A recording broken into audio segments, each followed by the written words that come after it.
Good morning student. तो आज RSC का जो शायद चौथा लेक्चर है। तो इस चौथे लेक्चर में अभी तक हम आपको बता रहे थे टेक्नोलॉजी के बारे में, है ना, कि बायोमास एनर्जी के द्वारा हम कौन कौन सी टेक्नोलॉजी का प्रयोग करके बायोमास में जो ऊर्जा स्टोर है, निहित है ना, तो उसको हम कैसे प्रोड्यूस करते हैं, ठीक है, कैसे उससे बाहर निकालते हैं और किन किन चीज़ों में उनका इस्तेमाल करते हैं। ठीक है, तो हमारे पास 4 तरीके थे, ठीक है, थर्मल, बायोथर्मल, केमिकल, है ना। तो बायोकेमिकल, ये 4 जो प्रोसेस है, तो इन्हीं के माध्यम से हम उसको प्राप्त कर रहे थे, ठीक है, एनर्जी प्राप्त कर रहे थे और रूपांतरित कर रहे थे एक स्टेज से दूसरे स्टेज। तो चलिए अब आगे चलते हैं। जो थर्मल कन्वर्जन है उसके बारे में नोट करते हैं, छोटा सा है thermal conversion. Thermal thermal conversion के बारे में जानते हैं, ठीक है। तो होता क्या है, थर्मल कन्वर्जन का मतलब होता है ऊष्मीय ऊर्जा रूपांतरण। ऊष्मीय थर्मल एनर्जी कन्वर्जन क्या है, थर्मल एनर्जी कन्वर्जन, ऊष्मीय ऊर्जा रूपांतरण हो।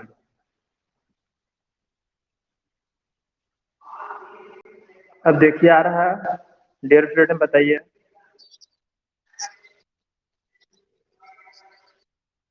तो अब अभी हमने कुछ, अभी मैं सब कुछ अभी वैसे ही लिख ही रहा हूँ, अभी एक अक्षर भी नहीं मिटाया हूँ, सब वैसे की सब वैसे ही चल रहा है, ठीक है।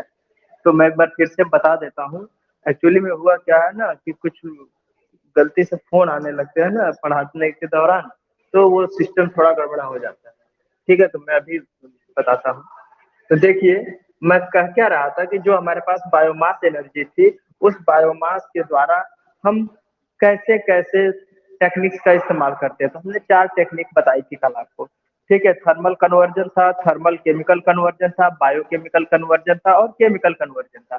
तो इन चारों प्रोसेस के बारे में मैं आपको बताऊंगा। तो जिसमें से हमने पहला पॉइंट उठाया है थर्मल एनर्जी कन्वर्जन, यानी कि उसमें ऊर्जा का रूपांतरण। तो ये उसमें ऊर्जा होता है क्या है डियर स्टूडेंट, उसमें ऊर्जा का मतलब ये होता है कि जब किसी भी बायोमास मटेरियल को हम जलाते हैं सीधा आग में माचिस की तीली से, है ना, उसमें जब हम आग लगाते हैं, जब वो जलने लगता है तो उससे जो गर्मी निकलती है, जैसे अभी देखना सर्दियों के दिन में क्या करेंगे, बायोमास को लकड़ी ले आएंगे, कंडे ले आएंगे, उसको आप जलाएंगे, जलाने के बाद आप हाथ पैर सेकेंगे, है ना। तो उससे क्या निकल रहा है, हीट एनर्जी निकल रही है, उष्मा निकल रही है, और उस उष्मा के द्वारा हम क्या करते हैं, खाना भी पकाते हैं, है ना। तो इसमें 3 प्रक्रियाएं होती हैं थर्मल कन्वर्जन में। थर्मल कन्वर्जन में क्या लिखा हमने कि इस पद्धति में बायोमास को ऊर्जा एवं अन्य उत्पादों में परिवर्तित करने के लिए, है ना, बायोमास को ऑक्सीजन की उपस्थिति में अथवा अथवा अनुपस्थिति में, कभी कभी कुछ चीजें ऐसी होती हैं जिनको हम ऑक्सीजन की उपस्थिति में जलाते हैं, और कुछ चीजें ऐसी होती हैं जिनको ऑक्सीजन की अनुपस्थिति में जलाते हैं, जैसे कि डीजल वगैरह हो गया, ईंधन वगैरह हो गया। तो ये जेट प्लेनों वगैरह में, है ना, व्हीकल्स में डालते हैं, तो वहां पे ऑक्सीजन की उपस्थिति थोड़ी होती है ना, वहां पे स्पार्किंग के थ्रू उसको दहन किया जाता है। तो इनको ऑक्सीजन अथवा बिना ऑक्सीजन की उपस्थिति में गर्म किया जाता है।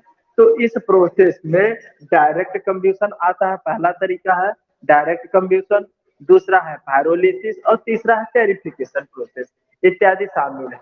तो चलते हैं अब डायरेक्ट कंबशन प्रोसेस की तरफ कि डायरेक्ट प्रोसेस कंबशन में क्या हो रहा है। तो इस पद्धति में बायोमास को ऑक्सीजन की उपस्थिति में दहन किया जाता है, कंबशन किया जाता है, जलाया जाता है। तो इस प्रकार से जो अपशिष्ट, अपशिष्ट कहने का तात्पर्य ये है कि जो हमारे पास वेस्ट मटेरियल था जिसका हम दहन कर रहे थे, जला रहे थे, तो उस अपशिष्ट द्वारा प्राप्त उष्मा का उपयोग पानी को गर्म करने में किया जाता है, तथा तथा तथा बॉयलर बॉयलर के पानी को गर्म करके पानी को गर्म करके भाप ऊर्जा, भाप भाप ऊष्मा उत्पादन में किया जाता है। ना। भाप ऊष्मा का उत्पादन, भाप ऊष्मा का उत्पादन करके उत्पादन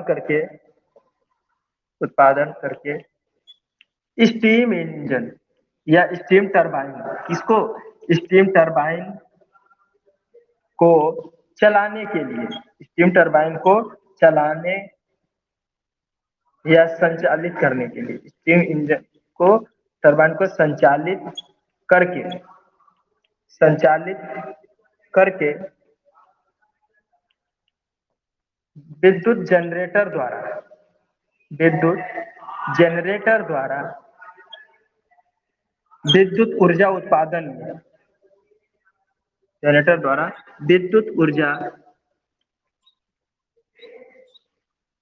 का उत्पादन करने में यूज किया जाता है। बात समझ में आ गई? तो इसको जल्दी से आप नोट डाउन करिए और स्क्रीनशॉट लीजिए, तो मैं इसको रफ करूं। तो अगली प्रोसेस के बारे में मैं आपको बताने वाला हूं, पायरोलिसिस। पायरोलिसिस को हिंदी में कहते हैं ताप अपघटन। तो जल्दी से डियर स्टूडेंट इनका स्क्रीनशॉट लीजिए, आगे चलते हैं। आशा करता हूं आपने स्क्रीनशॉट ले लिया होगा।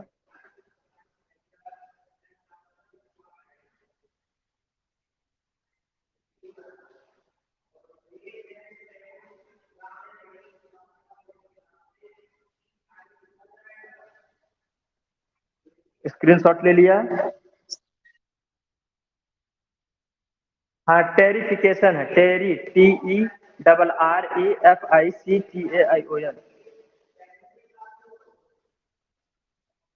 टेरिफिकेशन।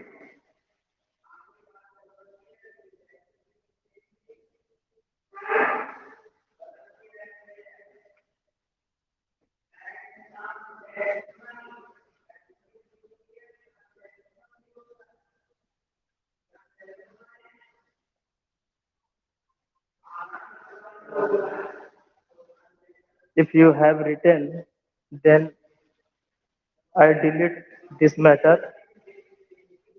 Are you ready?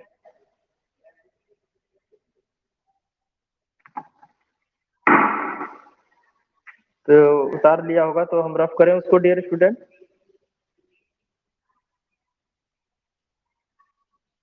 कोई बोल नहीं रहा है, साफ सूंघ गया क्या सबको?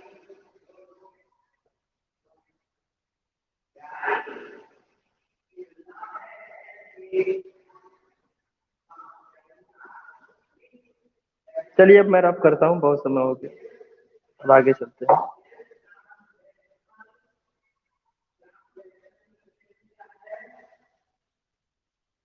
ठीक, आइए।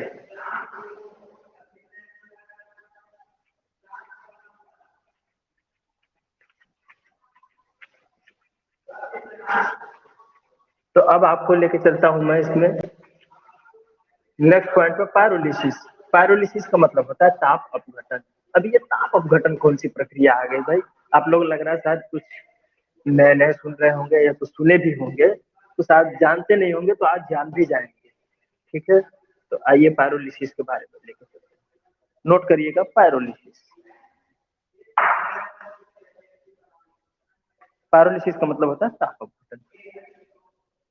पायरोलिसिस, इसका मतलब होता है ताप अपघटन। चलो, ये कौन सी बला है, इसको भी आज जान लेते हैं। लिखिएगा, इस पद्धति में बायोमास के कुछ स्रोत को इस सिस्टम में बायोमास, ठीक है, बायोमास स्रोत के, बायोमास के स्रोत, स्रोत को इंग्लिश में कहते हैं सोर्स, SOURCES। जहां पे आपको लगे तो आप अपने हिसाब से लिख लिया करिएगा इंग्लिश के वर्ड। ठीक है, स्रोत को, जैसे स्रोत कौन से, स्रोत को जैसे, भैया ये देखते हैं जैसे में क्या क्या है। जैसे कि लकड़ी, ठीक है, लकड़ी, गोबर या चारकोल, ठीक है, लकड़ी, वुड, गोबर, डंग, एवं चारकोल, कोक, ठीक है, आदि को, ठीक है, चारकोल आदि ईंधन को फीड स्टॉक में, किसमें, फीड स्टॉक में हवा के अनुपस्थिति में, किसमें, फीड स्टॉक में हवा की अनुपस्थिति में, एब्सेंस ऑफ एयर, ठीक है, हवा के अनुपस्थिति में एक निश्चित ताप पर सुखाकर, एक निश्चित ताप पर सुखाकर, चलो भाई, एक निश्चित ताप पर सुखाकर, हाँ सुखाकर मतलब ड्राई करके, ठीक है, अथवा जला करके, यानी दहन करके, है ना, अथवा जलाकर निम्न उष्मीयमान, निम्न मतलब निम्न स्तर की, है ना, निम्न उष्मीयमान, निम्न उष्मीयमान के रूप में परिवर्तित करने की क्रिया को, उष्मीयमान के रूप में बदलने की क्रिया को, परिवर्तित करने की प्रक्रिया को क्या कहते हैं, पायरोलिसिस कहते हैं, पायरोलिसिस कहते हैं, ठीक है। चलो, तो ये बात समझ में आ गई, इसमें निम्न उष्मीयमान का ऊर्जा उत्पन्न होती है या कन्वर्जन होता है, ठीक है, पायरोलिसिस कहते हैं। अब टेरिफिकेशन में चलिएगा, इस पद्धति में लगभग ताप अपघटन के समान ही होती है। यह पद्धति यह पद्धति लगभग यह लगभग पायरोलिसिस के समान ही होती है। पायरोलिसिस, ठीक है, पायरोलिसिस प्रोसेस के लगभग समान होती है, ठीक है।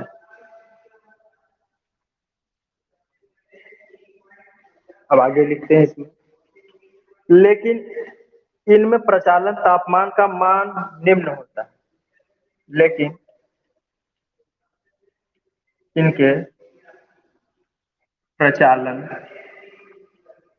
इनके प्रचालन तापमान का, यानी टेम्परेचर ऑपरेटिंग टेम्परेचर का मान बेहद कम होता है, का मान निम्न होता है, ठीक है, निम्न होता है। इसको बहुत ही कम टेम्परेचर पे ऑपरेट करते हैं। इस प्रक्रिया के फलस्वरूप इस प्रोसेस के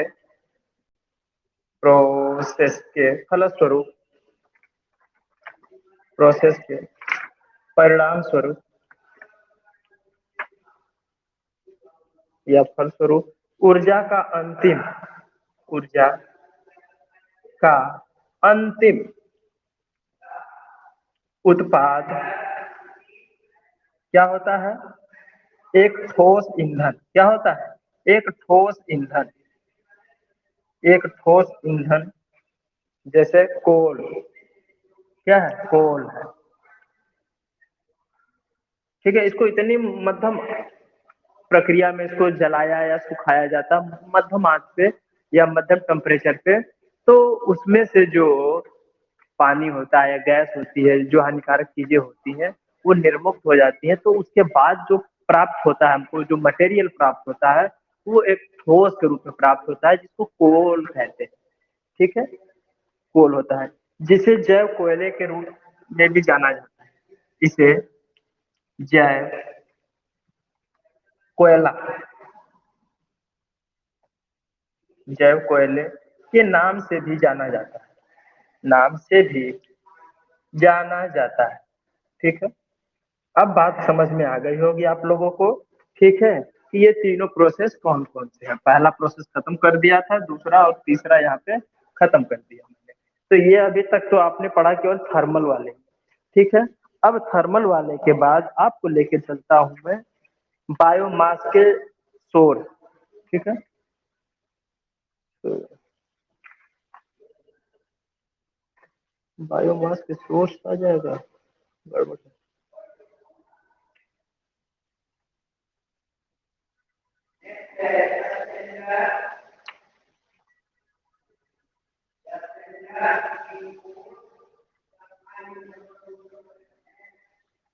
सोर्स नहीं आएगा। हो गया, आपने नोट कर लिया?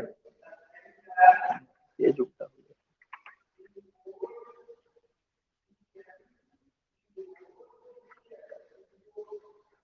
तो अब चलते हैं, नोट करिएगा। दूसरा टेक्निक है थर्मोकेमिकल कन्वर्जन। रफ करता हूँ। थर्मोकेमिकल कन्वर्जन में क्या होता है डियर स्टूडेंट, चलिए आइए देखते हैं।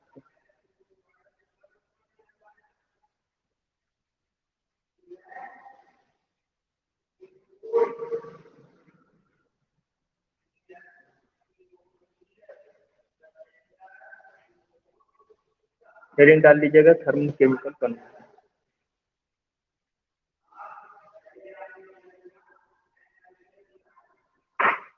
थर्मोकेमिकल कन्वर्जन, ये दूसरा हेडिंग, वो सब हेडिंग था जो मैंने 2 लिखा था, वो थर्मल वाले में 1 2 3 पॉइंट था, ठीक है। अब ये दूसरा जो है, जो आपको फिगर बना के बताया था, इसमें लिखिएगा थर्मोकेमिकल, थर्मो थर्मोकेमिकल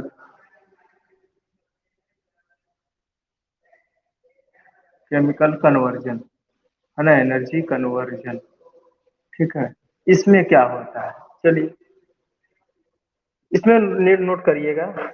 इस प्रकार के ऊर्जा रूपांतरण प्रौद्योगिकी को इस प्रकार इस प्रकार के ऊर्जा रूपांतरण टेक्नोलॉजी को या टेक्निक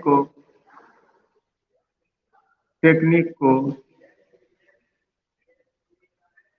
आमतौर पर गैसीय रूपांतरण भी को आमतौर से या आमतौर पर आमतौर पर, ठीक है, आमतौर पर नहीं है, आमतौर पर क्या कहते हैं, गैसीय रूपांतरण भी कहा जाता है। गैसीय रूपांतरण भी कहा जाता है, ठीक है। गैसीय रूपांतरण भी कहा जाता है। इस विधि में रासायनिक गैसों की कमी करके इस विधि में इस विधि में केमिकल केमिकल कंपोजिशन की, है ना, केमिकल गैसों की गैसों की कमी करके, है ना, जो उसमें केमिकली गैस उत्पन्न होते हैं, है ना, गैस में केमिकल की मात्रा ज्यादा होती है, उसको कमी करके उच्च ताप पर, है ना, यानी कि हाई टेम्परेचर पर, हाई हाई टेम्परेचर पर आंशिक दहन, आंशिक का मतलब पार्शियली, पार्शियली यानी हल्की फुल्की मध्यम, है ना, पार्शियली कंब्यूशन मतलब आंशिक दहन करके, ठीक है। आंशिक दहन क्रिया द्वारा, प्रोसेस द्वारा क्या करते हैं, लकड़ी का कोयला, आंशिक द्वारा लकड़ी का कोयला, लकड़ी का कोयला, लकड़ी ही लिखा हो ना, लकड़ी का कोयला जिसको क्या कहते हैं, चारकोल, ठीक है, चारकोल का निर्माण किया जाता है या तैयार किया जाता है, ठीक है। अब आगे इसमें लिखते हैं कि कृषि अवशेषों द्वारा प्राप्त बायोमास, कृषि अवशेषों द्वारा कृषि अवशेषों द्वारा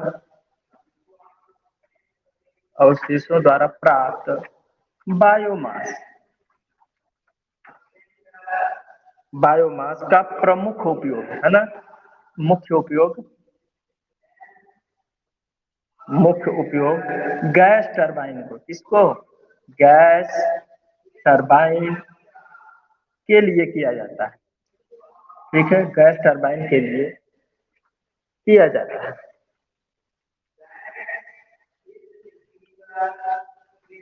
इस विधि को, इस विधि को विकसित करके, है ना भाई, गैस टरबाइन को करने की, चलाने के लिए क्या कर रहे थे हम, लकड़ी या कोयला या चारकोल इत्यादि का दहन कर रहे थे, उसके द्वारा जो एनर्जी प्राप्त हो रही थी उससे बॉयलर को गर्म, पानी को गर्म कर रहे थे, हीट उट बना रहे थे, तो वो एक काम कर रहे थे। लेकिन लेकिन यहाँ पे क्या है कि गैस टरबाइन के लिए तो यूज किया जा रहा था, लेकिन इस विधि, किस विधि में, थर्मोकेमिकल कन्वर्जन वाली विधि को, उसी विधि के द्वारा, उसी विधि को डेवलप किया गया। ठीक है, जो हम डायरेक्ट कंप्यूशन कर रहे थे उसी को थोड़ा सा डेवलप करके हमने क्या किया भाई, डेवलप करके रसायनों द्वारा, किसके द्वारा, डेवलप करके रसायन, रसायन या जेट ईंधन, जेट ईंधन एवं डीजल, एवं एवं डीजल के, डीजल के या डीजल उत्पादनों में, डीजल उत्पादनों में शामिल किया या सम्मिलित, सम्मिलित किया गया। तो जो हमारा डायरेक्ट कंबशन था उसमें से थोड़ा सा हेर फेर किया हमने, है ना, सारी प्रक्रियाएं वही हो रही थी, लेकिन इसमें मध्यम आंच पर कर किया गया था, अरे सॉरी, हाई टेम्परेचर पर आंशिक रूप से, मतलब हल्की फुल्की गर्म की गई, लेकिन उच्च टेम्परेचर पे। ठीक है, तो शॉर्ट ड्यूरेशन के लिए हाई टेम्परेचर पर हमने इसको गर्म किया, और इसका उपयोग हमने क्या किया, थोड़ा सा डेवलप करके इसको हमने डीजल उजल ईंधन वगैरह का जो प्लांट था उसमें चलाने के लिए हम इसका उपयोग कर रहे थे, इस टेक्नोलॉजी का। ठीक है, अब आगे चलते हैं। तीसरा है बायोकेमिकल कन्वर्जन। ठीक है, तो इसको रफ करता हूँ डियर स्टूडेंट, तो हम चलते हैं बायोकेमिकल एनर्जी कन्वर्जन की तरफ। तो कृपया आप इसको जल्दी से स्क्रीनशॉट लीजिए,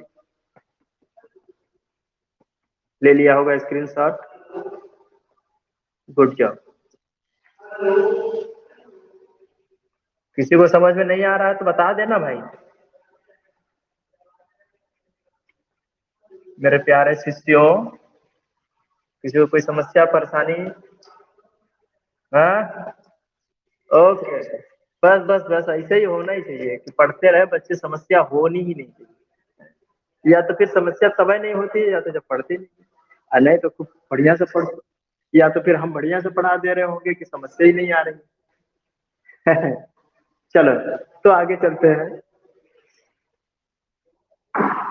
बायोकेमिकल कन्वर्जन, चलो, तीसरा पॉइंट है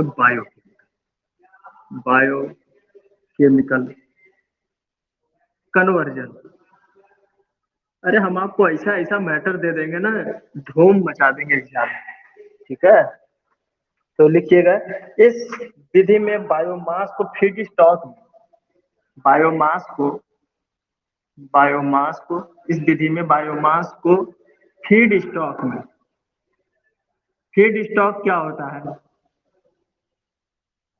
फीड स्टॉक में वायु के अनुपात, मतलब जिसमें हम बायोमास मटेरियल को रख करके उसकी ऊर्जा का प्रयोग दूसरी ऊर्जा के रूपांतरण में जिस पात्र में या जिस बर्तन में या जिस चैम्बर में करते हैं, ठीक है, उसी को फीड स्टॉक बोलते हैं। उसमें पाइप लगी होती है, ढक्कन लगा होता है, सब बंद रहता है, सब उसमें गैस बनती है, उसको फीड स्टॉक ट्यूब द्वारा, पाइप द्वारा उसके निकाल लिया जाता है। ठीक है, तो बायोमास को फीड स्टॉक में वायु की अनुपस्थिति, फीड स्टॉक में वायु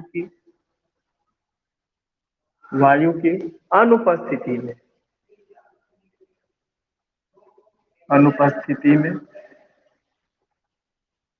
बैक्टीरिया या अन्य रोगाणुओं द्वारा, बैक्टीरिया, बैक्टीरिया या अन्य रोगाणुओं द्वारा। किसके द्वारा? रोगाणुओं द्वारा, कीटाणुओं द्वारा, जो भी लिख सकते हैं। ठीक है। एनारोबिक पाचन, एनारोबिक, ठीक है, एनारोबिक पाचक। अब ये पाचक क्या है भाई? एनारोबिक पाचक, एनारोबिक पाचक का मतलब होता है अवायुजीवी, अवाय अवायवीय।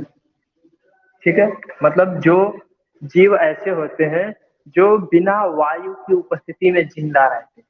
ठीक है, उनको क्या कहते हैं?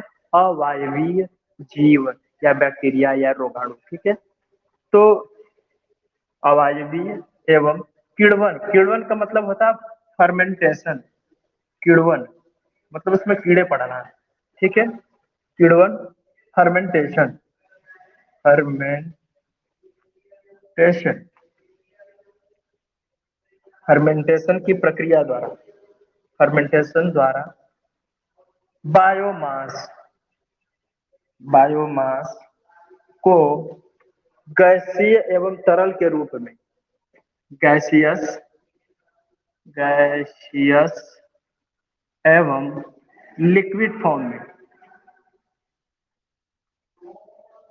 रूपों में, ठीक है, गैसियस एवं लिक्विड रूपों में क्या किया जाता है? अपघटित किया जाता है, नहीं डिकम्पोज किया जाता है, अपघटित, घटित, डिकम्पोज, डिकम्पोज किया जाता है। ठीक है, डिकम्पोज किया जाता है। ठीक है, अब आगे लिखिएगा इसमें, ये फीड स्टॉक ऊर्जा का रूपांतरण, ये फीड स्टॉक, फीड स्टॉक ऊर्जा का रूपांतरण, का रूपांतरण परिवहन ईंधन, किसमें? परिवहन में जो ईंधन का इस्तेमाल होता है उसके रूप में, एवं नवीकरणीय रसायनों, यानी रिन्यूएबल, रिन्यूएबल,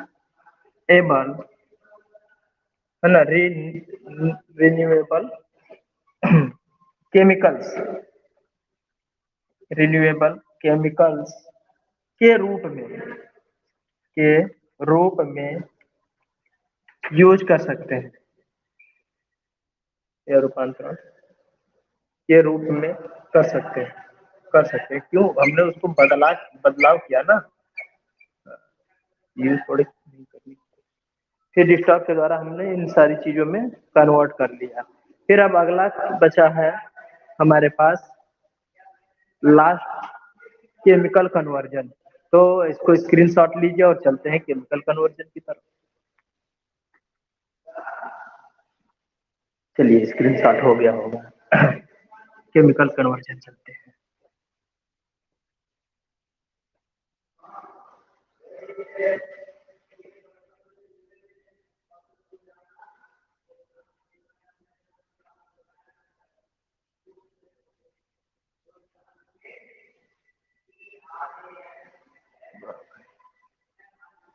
चलिए, तो लिखिएगा केमिकल कन्वर्जन में रासायनिक रूपांतरण में बायोमास ईंधन को,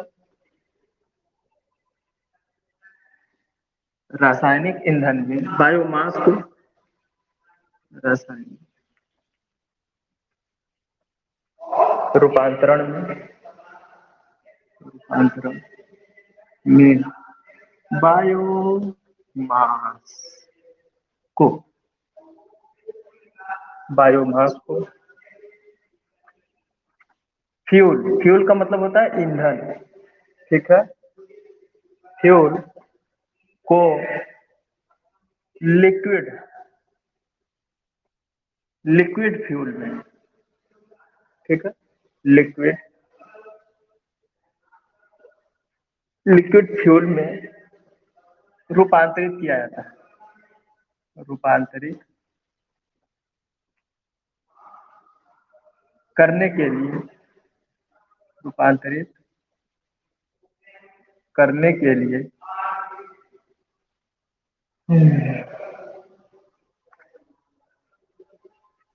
रासायनिक पदार्थों का उपयोग किया जाता है। केमिकल कंपोजिशन, केमिकल कंपोजिशन का यूज किया जाता है। ठीक है, इसमें केमिकल की सहायता ली जाती है।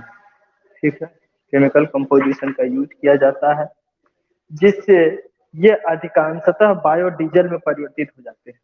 जिससे जिससे ये अधिकांशतः या पूर्णतः बायोडीजल में, किसमें, बायोडीजल में परिवर्तित हो जाते हैं। बायोडीजल में बदल जाते हैं या परिवर्तित परिवर्तित हो जाते हैं, परिवर्तित हो जाते हैं।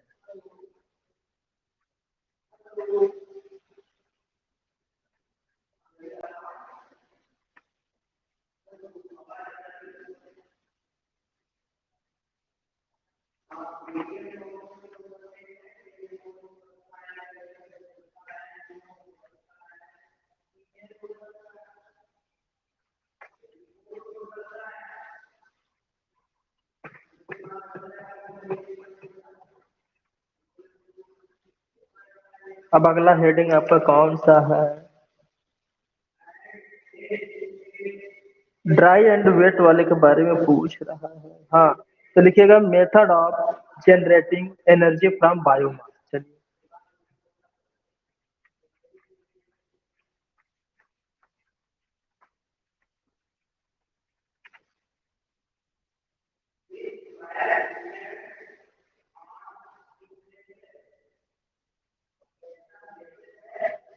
किसी का छूटा तो नहीं ना?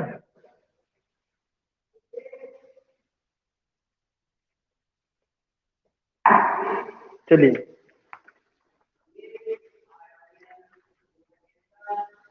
लिखिएगा method of method of method of generating.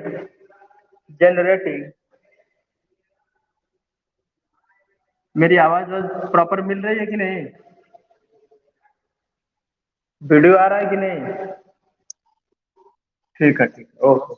तो method of generating energy from biomass. तो चलो, बायोमास के द्वारा हम कैसे कैसे तकनीक के द्वारा हम कौन कौन सी विधियां हैं जिनके द्वारा हम जनरेट करते हैं क्या एनर्जी। तो देखो, ऊर्जा उत्पादन प्रौद्योगिकी में दो भागों में बांटा गया है। ऊर्जा उत्पादन टेक्नोलॉजी को टेक, टेक्नोलॉजी को दो भागों में विभाजित किया गया है। कितने भागों में? दो भागों में विभाजित किया गया है। अब ये दो भाग कौन कौन से हैं?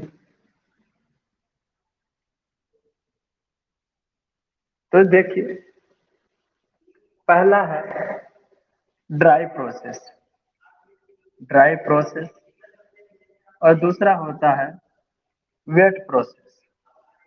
यही आपके एग्जाम में पूछेगा, ये आपके सिलेबस में है। ठीक है, तो लिखिएगा energy generation from biomass, energy generation, ठीक है, फ्रॉम फ्रॉम बायोमास। चलो भाई, देखते हैं ये क्या है। ठीक है, तो पहला है, दो प्रोसेस है। एक हमारे पास है ड्राई प्रोसेस। तो ड्राई प्रोसेस में क्या क्या निकला है? ड्राई प्रोसेस में दो तरीके हैं। एक तो कंब्यूशन, कंब्यूशन यानी दहन करेंगे तो जाहिर सी बात हो कि सूख जाएगा और उसके बाद उसका दहन हो जाएगा और उससे ऊर्जा हमें प्राप्त। और दूसरा प्रोसेस इसमें है पायरोलिसिस। ठीक है, पायरोलिसिस में हमने डियर स्टूडेंट क्या बताया था? बताओ जल्दी से। पायरोलिसिस में क्या होता है?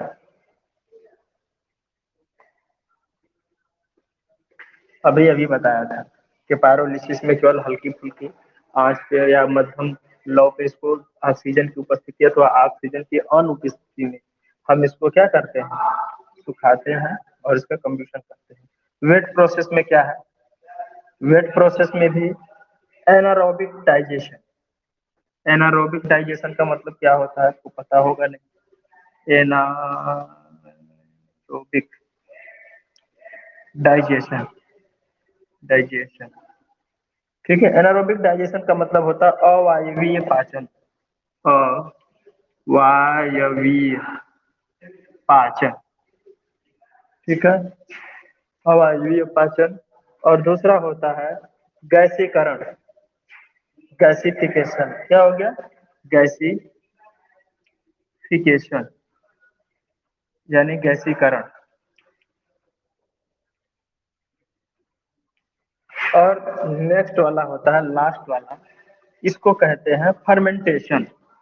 फर्मेंटेशन, फर्मेंटेशन का मतलब क्या होता है डियर स्टूडेंट, मतलब होता है किण्वन, ठीक है।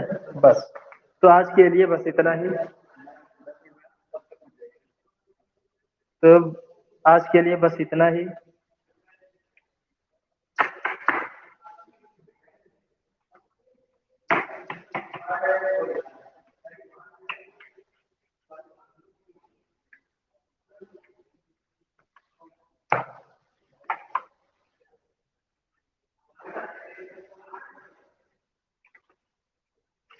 नोट डाउन हो गया, आप लोगों ने नोट डाउन कर लिया।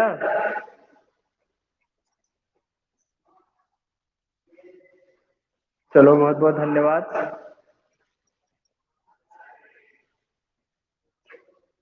तब पढ़ाई वढ़ाई में मजा आ रहा है।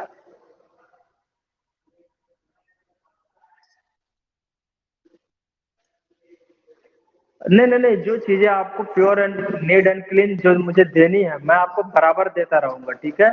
और हाँ, क्या चीज,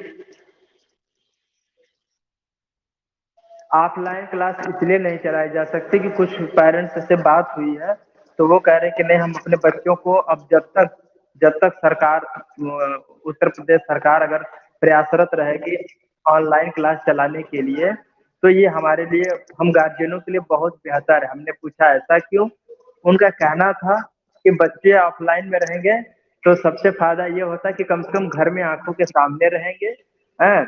और उसके बाद हमारे रूम के रेंट बचेंगे, फालतू में वहां पैसे खर्च करने से फायदा क्या है। तो घर ही पे पढ़ रहे हैं तो इससे बढ़िया व्यवस्था क्या है। हाँ हाँ, है ना।